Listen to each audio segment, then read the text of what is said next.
없는 신앙의 사람 다니엘이 좋은 뜻을 정하고 아름답게 살았던 것을 말씀합니다. 여기 뜻을 정하여 이 말씀은 마음을 정했다, 각오를 했다, 결심을 했다 그 말입니다. 사람은 마음먹기에 달렸습니다.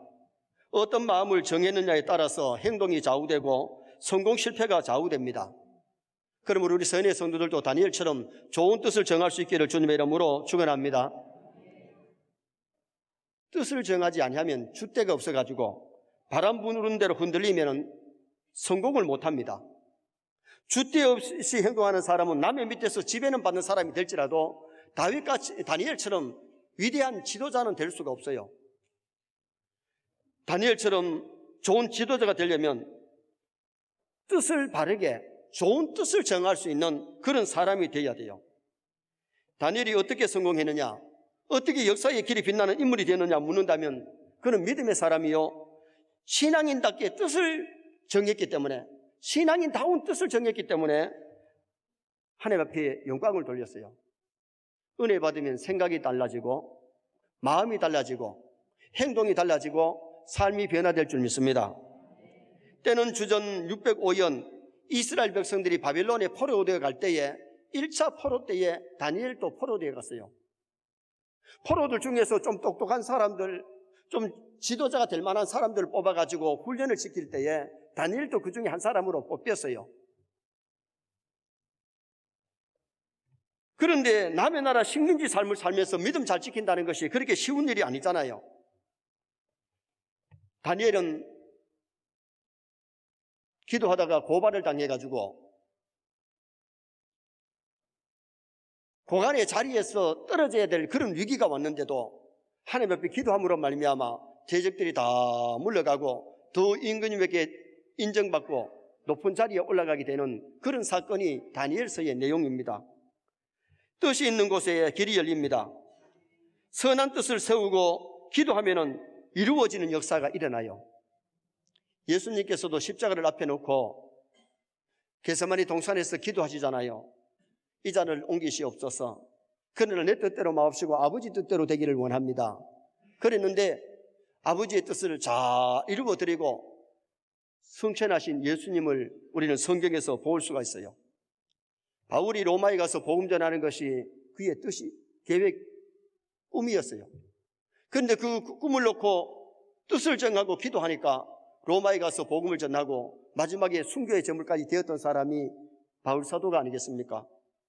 오늘 본문에 나오는 다니엘은 뜻을 정하여 믿음으로 살았더니 대선지자가 되고 도지사들 중에서도 뛰어나는 도지사가 되어가지고 나라의 정치도 잘했지만은 하나님 앞에 대선지자로서 봉사하다가 하나님 앞에 갔던 사람이 다니엘입니다.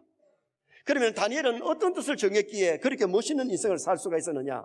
첫째는 자신을 더럽히지 않기로 뜻을 정했습니다. 못하기로? 자신을 더럽히지 않기로. 다시 말하면 죄짓지 않고 하나님의 말씀대로 살기로 뜻을 정했어요. 자, 1장 8절 말씀 또 다 같이 한번 읽으시겠습니다. 1장 8절.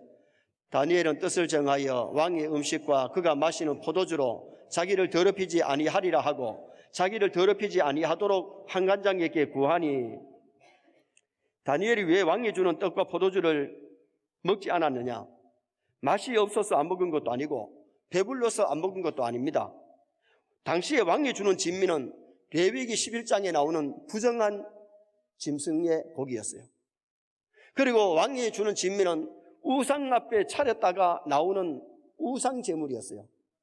그것으로 자기 몸을 더럽히지 않고 죄짓지 아니하고 말씀대로 살기 위해서 그것을 먹지 아니하고 열흘 동안 채소와 물을 마시면서 테스트 했는데 하나님이 더 유택하게 하셨고 지혜와 명철을 주신 거죠. 다니엘이 뼈저리게 느낀 것이 뭐냐? 이스라엘이 남의 나라에 포로되어 간 것이 죄 때문에 포로되어 갔어요. 다니엘은 역사를 잘 아는 사람입니다. 이스라엘의 역사가 어떤 역사냐? 사사기 내용을 보면 이스라엘 백성들이 하나님 앞에 말씀대로 살고 기도하고 믿음으로 살 때에 하나님이 사사를 세워가지고 이스라엘 나라를 평강을 주시고 나라가 부강하고 잘되게 하셨어요. 그런데 살만하니까 백성들이 우상을 섬기고 하나님을 떠나고 죄를 지으니까 남의 나라의 식민지 삶을 살면서 고생하는 거예요. 사람들이 고생을 하니까 하나님 앞에 회개하고 하나님 앞에 기도하고 하나님을 찾으니까 하나님의 사사를 세워가지고 또 살만하니까 또다시 우상 섬기고 하나님과 멀어졌어요. 이것이 7번이나 반복되는 것이 사사기의 내용이에요. 지금 이스라엘 백성들이 바빌론에 포로되어 간 것도 왜 그랬느냐? 하나님의 말씀대로 살았으면 하나님 그 나라를 지켜주셨을 텐데 말씀대로 안 살다가 남의 나라에 식민지 삶을 살고 있게 된 거예요. 다니엘은 지금 고관 훈련을 받으니까 자기 하나야 뭐 잘 먹고 잘 살 수 있지만은 자기 몸을 더럽히면 하나님하고 멀어지고 죄를 지으면 하나님 앞에 아름답지를 못하니까 죄 짓지 아니하고 말씀대로 살기로 뜻을 정한 거죠. 신앙이 어릴 때는 죄를 못 이기지만은 신앙이 성장하면 죄를 이길 줄 믿습니다. 은혜 받으면 죄 안 짓고 말씀대로 살아요. 진짜 하나님을 사랑하면 하나님의 계명을 지키는 자가 됩니다. 요한일서 5장 3절에 하나님을 사랑하는 것은 이것이니 우리가 그의 계명들을 지키는 것이라. 왜 죄 짓지 말고 말씀대로 살아야 되느냐? 첫째는 죄는 영혼을 더럽히는 거예요. 죄는 하나님과 멀어지게 만들고 하나님이 가장 싫어하는 것이 범죄이기 때문에 시편 5편 4절에 보면 주는 죄악을 기뻐하는 신이 아니시니 악이 주와 함께 머물지 못하며 죄를 가지고는 하나님을 가까이 할 수가 없어요. 죄를 지으면 하나님과 멀어지고 죄를 지으면 영혼이 먼저 더러워지는 거죠. 그래서 우리 세뇌 모든 성도가 죄 짓지 말고 말씀대로 살 수 있기를 축원합니다. 그 다음에 또 죄를 지으면 두 번째는 죄악이 간영한 곳에는 하나님의 심판이 임하기 때문에 범죄하면 안 돼요. 노아 시대가 죄악이 간영하니까 하나님이 물로 청소해버렸고 소돔과 성이 죄악이 간영하니까 하나님이 유황불로 태워버렸잖아요. 성군 다윗이 그렇게 하나님의 사랑받는 사람이지만은 범죄하니까 하나님이 징계매를 다윗에게 때렸잖아요. 하나님은 사랑하는 자를 징계하십니다. 죄를 지으면 징계매가 오지만은 말씀대로 순종하면 하늘의 신령한 은총이 임할 줄 믿습니다. 다니엘의 이름 뜻이 뭐냐 하면 다니엘의 이름 뜻이 뭐예요? 따라합시다. 하나님은 나의 재판장. 다니엘아 부르면 하나님은 나의 재판장. 하나님이 보고 계시고 하나님이 듣고 계시기 때문에 함부로 죄를 짓지를 못해요. 여러분, 우리는 어느 날 하나님의 심판대 앞에 가서 심판받을 날이 옵니다. 세상의 법관도 재판을 하게 되면 죄를 지은 만큼 벌금을 때리든지 아니면은 감옥소에 보내든지 죄가 아주 크면 사형언도까지 내리는 것이 대법원장이 하는 일 아니겠어요? 세상의 재판관은 보지 않았고 듣지 않았기 때문에 오판할 수 있고 잘못 재판할 수 있어요. 그러나 하나님은 언제든지 우리를 보고 계시고 듣고 계시기 때문에 하나님은 오판이 없습니다. 세상의 억울한 일도 하나님 앞에서는 다 드러날 줄 믿습니다. 잘한 사람에게는 상 주시고 잘못한 사람에게는 심판하시는 그 하나님 앞에 우리는 세상 사람 보고 일하는 것이 아니라 심판장 대신 하나님을 바라보면서 믿음 생활하고 하나님 앞에 살아가는 신앙인이 되어야 되잖아요. 죄악이 있는 곳에는 하나님의 심판이 있기 때문에 우리가 하나님 앞에 범죄하지 말아야 되고, 또 하나는 하나님의 말씀대로 산 사람에게는 좋은 것을 주시는 하나님이시기 때문에 우리가 말씀대로 살아야 돼요. 노아가 죄악이 간영한 세상에서 다른 사람 다 물심판 받을 때에 하나님의 은혜를 받고 말씀대로 살았던 노아는 방주를 지어서 가족이 다 구원을 받았어요. 소돔과 성이 멸망할 때도 말씀대로 살았던 롯과 두 딸은 거기서 구원을 받았던 것을 볼 수가 있잖아요. 다니엘이 더럽지 않게 깨끗하게 말씀대로 살았더니 하나님이 그를 더 높이 귀하게 들어쓰시고 영적인 지도자 대선자가 되고, 또한 바빌론 그 노른 큰 나라에서 셋째 치리자가 되는 그런 놀라운 복을 그가 받잖아요. 말씀대로 살면 하나님이 반드시 복 주실 줄 믿습니다. 하나님의 말씀대로 계명대로 살면 하나님께서 우리를 더 귀하게 아름답게 쓰시기 때문에 우리는 하나님의 말씀대로 살려고 무단히 애를 쓰고 노력하셔야 돼요. 지난주에 말씀드렸던 요셉도 죄 안 짓고 말씀대로 살았더니 누명 덮어쓰고 감방에 들어갔는데 거기서 훈련시켜가지고 국무총리 삼아서 세계를 살리는 위대한 요셉이가 됐잖아요. 오늘 말세의 사람들은 너무 죄를 쉽게 지어요.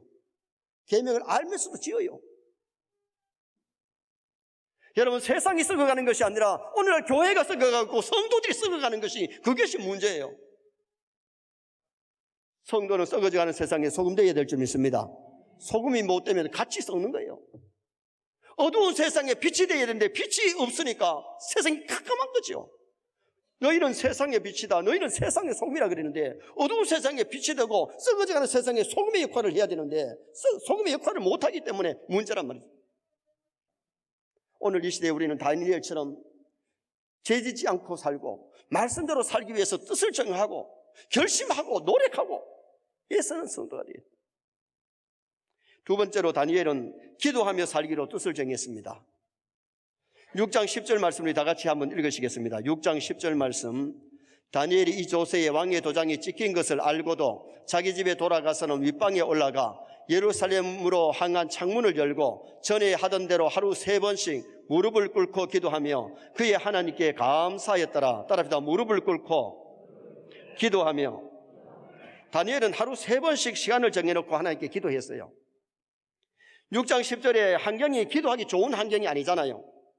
기도하다가 발각되면 고소당하면 사자굴에 던져넣어서 사자의 밥이 되는 그런 어려운 와중에 다니엘은 기도에 쉬는 죄를 범치 않았어요. 하루 3번 하던 것 한란이 왔으니까 2번이나 1번으로 줄이지도 않고, 전에 창문을 열어 꺼내놓고 창문 닫고 커튼 쳐놓고 하면 누가 보겠어요? 커튼 치고 창문 닫아놓고 한 것도 아니고 전에 행하던 대로 예루살렘 성전이 있는 쪽으로 창문을 열어놓고 하나님 앞에 기도하는 것을 쉬지 않고 하나님 앞에 기도한 거지요. 다니엘이 높이 등용되니까 시기 질투하는 사람들이 다니엘을 갖다가 그냥 보지를 못하는 거예요. 그 다니엘을 죽이려고 함정을 판 것이 한 달 동안 임금위에 어느 신에게나 사람에게 기도하지 못하도록 한 것이, 그것이 바로 이 내용 아닙니까? 그런데 오늘 여기 보면 시기 질투 때문에 다니엘을 죽이려고 사자굴을 준비해 놓은 거예요. 그걸 모르고 한 것이 아니고, 그걸 알고도 기도를 줄이거나 방향을 바꾼 것이 아니고 기도에 쉬는 죄를 범치 않았던 다니엘을 볼 수 있죠. 하루 3번씩 전에 행하던 대로 하루 3번씩 무릎을 꿇고 기도했다. 여기 다니엘의 기도에서 우리가 배워야 될 것이 있어요. 먼저는 다니엘의 기도는 전에 행하던 대로 기도, 하루 3번씩 기도. 이스라엘 백성들은 하루 3번씩 시간을 정해놓고 기도하는데 3시, 6시, 9시 기도 시간을 정해놓고 기도해요. 여러분, 기도가 우리는 하루 3번씩 기도를 하지요. 하루 5번도 하고 10번도 하잖아요. 아침 먹을 때 기도하고 점심 먹을 때 기도하고 저녁 먹을 때 기도하잖아요. 이것도 안 하는 사람이 있으면 그 문제가 많습니다. 그런데 그 기도가 얼마 돼요? 여러분, 주기도가 45초밖에 안 돼요. 1분도 안 돼요. 여러분, 식사기도 1분 합니까? 1분 한들 3끼 3분밖에 안 돼요. 여기 이들이 시간을 정해놓고 기도하는 건 최하 10분 이상, 20분, 30분, 어떻게 보면 1시간 그렇게 하나님 앞에 기도했잖아요. 시간을 정해놓고 전에 행하던 대로 지금 현재 환난이 왔기 때문에 막 어려울 때만 기도하는 것이 아니라 이 기도가 생활이 됐다는 겁니다. 생활이. 사도행전 3장에 보면 베드로와 요한이 제9시 기도 시간에 성전에 기도하러 올라가다가 남에서부터 안전병을 일으키는 기적이 일어나잖아요. 기도하는 사람에게 기적이 일어납니다. 기도하는 사람에게 하나님의 능력이 나타납니다. 기도하지 아니하면 하나님의 응답을 받을 수 없고 기적을 체험할 수가 없는 거지요. 마가복음 9장에 보면 9제자가 귀신 하나 못 쫓아내고 창피를 당했는데 기도하러 올라갔던 예수님 세 제자는 예수님의 용모가 변화되고 하늘에 신령한 화려한 모습을 보고 내려왔잖아요. 예수님이 내려오셔서 귀신을 쫓아낸 다음에 조용한 시간에 제자들이 물어요. 선생님, 우리는 왜 못 쫓아냈지요? 기도 외에 이런 이유가 나갈 수 없느니라. 여러분, 내가 세례받았고 내가 성령 받은 사람이라면 우리도 귀신을 쫓아내야 될 줄 믿습니다. 정말 우리에게 능력이 나타나야 되지요. 기도는 영혼의 호흡이기 때문에 기도에 쉬는 죄를 범치 않도록 무단히 애를 쓰고 노력해야 돼요. 여러분, 사람 의지하지 말고 하나님 의지하세요. 사람하고 의논하기 전에 먼저 하나님과 의논하세요. 그러면은 실패자의 인생이 아니고 승리의 인생을 살아갈 수 있는 성도가 될 수 있는 겁니다. 그리고 다니엘의 기도는 간절한 기도였어요. 10절에 무릎을 꿇고 기도하며, 열왕기상 18장에 보면 엘리야가 3년 6개월 가뭄에 하늘에서 비 오기를 위해서 기도할 때에 머리를 무릎 사이에 넣고 간절하게 기도하니까 3년 6개월 가물던 하늘에서 막 소낙비가 쏟아지는 역사가 일어났잖아요. 간절한 기도예요. 오늘 우리가 기도할 때에 정말 믿음의 기도, 간절한 기도를 드리면 반드시 응답받을 줄 믿습니다. 그래서 누가복음 22장에 예수님이 십자가를 앞에 놓고 기도할 때도 무릎을 꿇고 땀방울이 핏방울이 되기까지 간절하게 기도하실 때에 하늘의 천사들이 와서 돕는 그런 역사가 일어났잖아요. 사무엘상 1장에 보면 한나의 기도는 소곤소곤 하는 기도였지만은 간절하게 기도했을 때에 사무엘을 얻게 되는 그런 놀라운 은총이 한나의 가정에 임하게 되었어요. 여러분, 다음 주일부터 20일 특세, 부흥회를 앞두고 20일 특세 하는데 정말 새벽을 깨우면서 기도함으로, 간절하게 믿음으로 기도함으로 응답받으시기를 주님의 이름으로 축원합니다. 지금 우리가 기도할 때입니다. 나라와 민족을 위해서, 교회를 위해서, 가정을 위해서 기도할 때에 우리가 끼어서 기도하는 것이 얼마나 중요한 것인지 모르지요. 그 다음에 또 하나, 이 다니엘의 기도는 감사의 기도였어요. 10절 하반절에 그의 하나님께 감사였더라. 따라합시다. 하나님께 감사였더라. 자, 환경이 지금 어렵습니다. 사자굴이 준비되는데 뭐가 감사할 거리 많습니까? 보통 사람 같으면 하나님, 내가 믿음으로 살고 말씀대로 살고 기도하는데 왜 사자굴이 준비되어야 됩니까? 하나님이 살아계시면 이럴 수가 있습니까? 원망거리가 많은데도 원망하는 것이 아니라 기도의 사람은 감사합니다. 감사를 많이 하면 원망 불평을 안 합니다. 감사가 없는 사람은 감사거리가 많아도 뭘 하느냐? 원망하고 불평합니다. 감사하지 않는 사람은 이간하고 또 더러운 말을 합니다. 그러나 감사를 하는 사람에게는 은혜로운 말, 선한 말, 아름다운 말을 하게 됩니다. 오늘 여기 다니엘은 하나님 앞에 기도할 때에 정말 전에 행하던 대로 기도했고 간절하게 기도했고 감사의 기도를 하는 모습이 오늘 이 본문의 내용 아닙니까? 정말 우리 세뇌 모든 성도가 이 시대에 정말 깨어서 다니엘의 기도를 해야 되겠고, 다니엘이 기도하기로 뜻을 정한 것처럼 이런 아름다운 뜻을 정할 수 있기를 주님의 이름으로 축원합니다. 마지막 세 번째는 죽기까지 믿음을 지키기로 뜻을 정했습니다. 6장 10절에 다니엘이 이 조세에 왕의 도장이 찍힌 것을 알고도 12절에 사자굴에 던져 넣기로 하지 아니하였나이까? 다니엘은 설마 사자굴에 던져 넣겠느냐? 그래서 기도한 게 아니에요. 기도하다가 잡혀가지고 사자굴에 들어갈지라도 나는 기도하겠다. 죽으면 죽으리라. 그런 아름다운 결심, 아름다운 뜻을 정한 거죠. 참 신앙은 말씀 지키다가 죽으면 죽으리라는 신앙을 가져야 좋은 신앙, 아름다운 신앙입니다. 다니엘서 3장에 보면 사드락 메삭 아벳느고가 금시상하게 절하지 아니하다가 뜨거운 풀무불에 들어가게 됐는데 임금이 마지막으로 물어요. 지금이라도 좋으니 절하면은 살려주겠다는 겁니다. 그때 사드락 메삭 아벳느고의 고백이 뭡니까? 우리를 풀무불에 던져 넣을지라도 하나님이 거기서 우리를 건져내시겠고 그리 아니하실지라도 우리는 우상 앞에 절할 수 없나이다.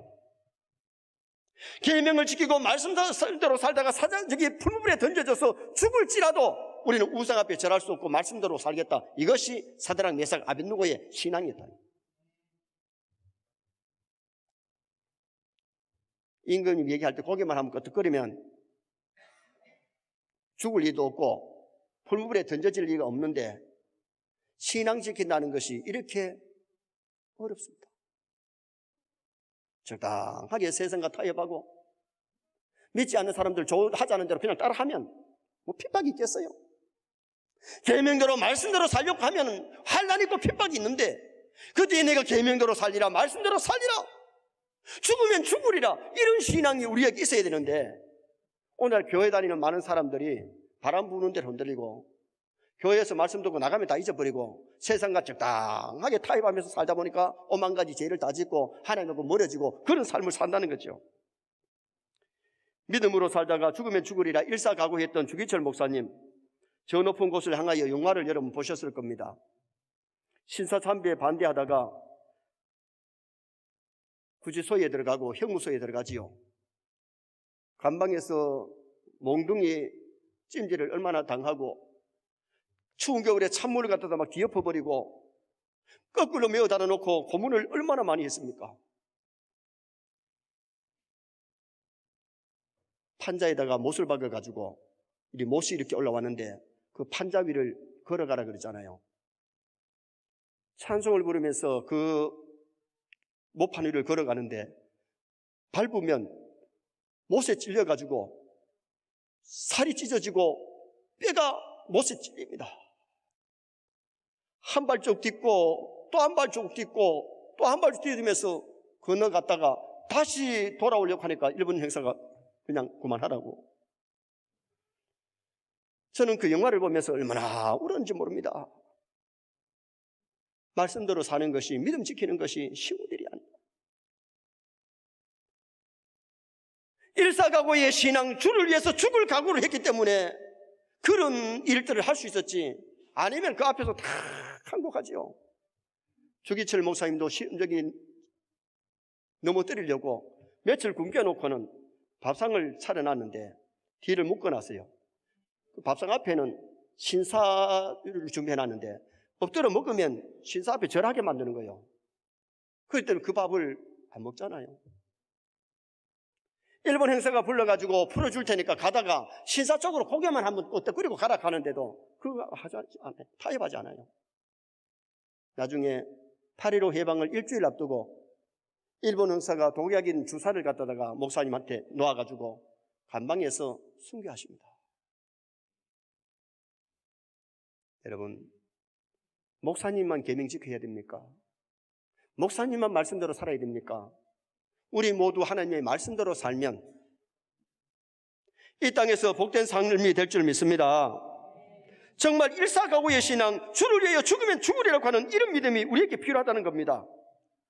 바울이 그렇게 멋진 인생을 살았던 이유가 뭡니까? 살아도 주를 위하여 살고 죽어도 주를 위하여 죽나니 사나 죽으나 내가 주의 것이로다. 살아도 하나님의 영광 위해서 살고 죽어도 하나님의 영광을 위해서 죽을 그런 각오가 되어 있었기 때문에 바울은 수많은 환난을 이기고 가는 곳마다 교회 세우고 가는 곳마다 수많은 영혼을 구원하고 기적이 일어나고 그러다가 마지막에 로마에서 순교했던 사람이 바울 사도지요.